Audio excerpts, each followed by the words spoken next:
What's going on, everybody? Josh Engleman here for Stokastic.com, back again with my NBA DFS contenders on DraftKings for Thursday, November 21st. Only a 4-game slate. Hit that like button, subscribe to the channel, hit the notification bell so you know when everything goes live. Follow me on Twitter at Josh Engleman. Got a bunch of interesting plays for today. We can see very quickly Anthony Edwards on the outside looking in at number 6, and a couple of the guys ahead of him are also high-end NBA plays. This is a very different video than some of the other days we've had with some weird value. We don't have a ton of that just yet. We might by the time it's all over. But Ant is in at number 6, which means we need to figure it out. Who will be my favorites? My top 5 plays for today. We're doing it right now. First up at number 5, I've got Brandon Miller. So shooting guard, small forward eligible, 6,900. I got him projected for 19 points, 4.5 boards, 3.5 assists, a stock and a half. I've got him 21% optimal. He's playing like 35 minutes a night.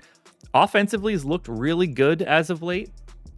He's got a great matchup here against Detroit, not a team that you're like worried about. I mean, obviously they're better than they've been, but Detroit, Charlotte is just two like not all that good teams. Brandon Miller is going to be out there a ton, could easily get to 36 minutes, and it wouldn't be all that surprising. You're getting the best positional flexibility that you could have with guard forward.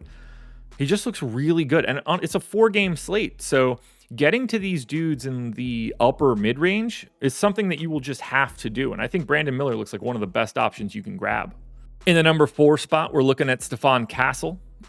Shooting guard only, which you'd really love a second position, but it doesn't seem to be mattering. He still made the top 5 pretty easily. 4,900, projected for 15 points, 3.5 boards, 3.5 assists, a little over a stock. He's playing like 30 minutes a night.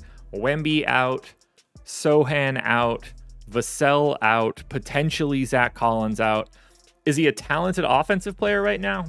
No. More often than not, he's going to miss. He's not a good shooter, but volume is everything. And if he's going to be out there for 30 minutes and they're going to be dropping legitimate starters constantly, then he's just going to get more opportunity and more opportunity and more opportunity. And on a day like today, when you only have 4 games, it's really easy to see how you want to get to a guy that can play 30 minutes and has a sub 5K price tag. In at number 3, we've got Lamelo Ball. Now, he's playing 36 minutes a night, as long as this coach doesn't rip him off the floor at the end for defensive miscues. 9,500.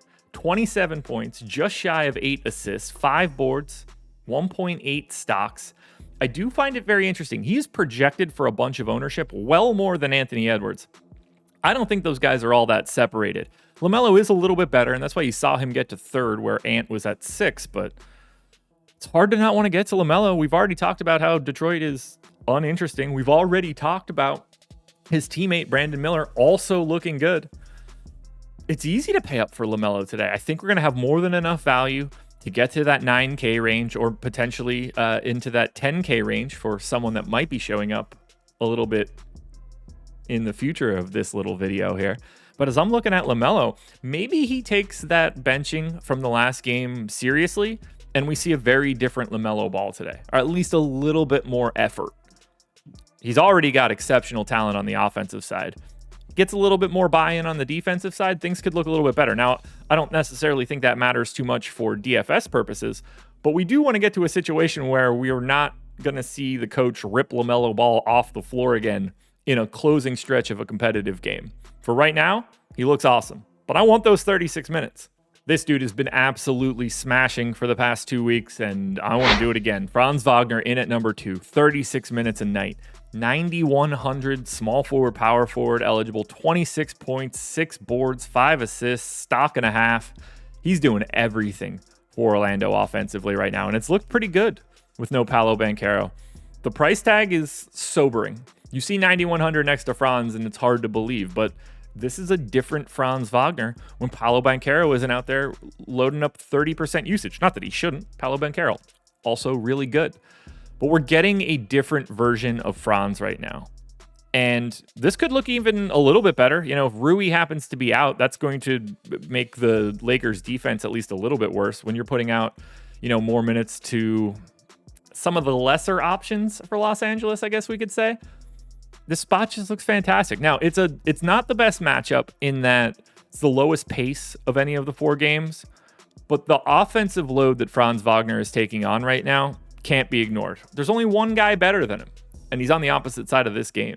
And that would be the number one contender, LeBron James. 36 minutes, small forward, power forward eligible, 10,100. And look at this stat line for a dude that's knocking on the door of 40 years old next month.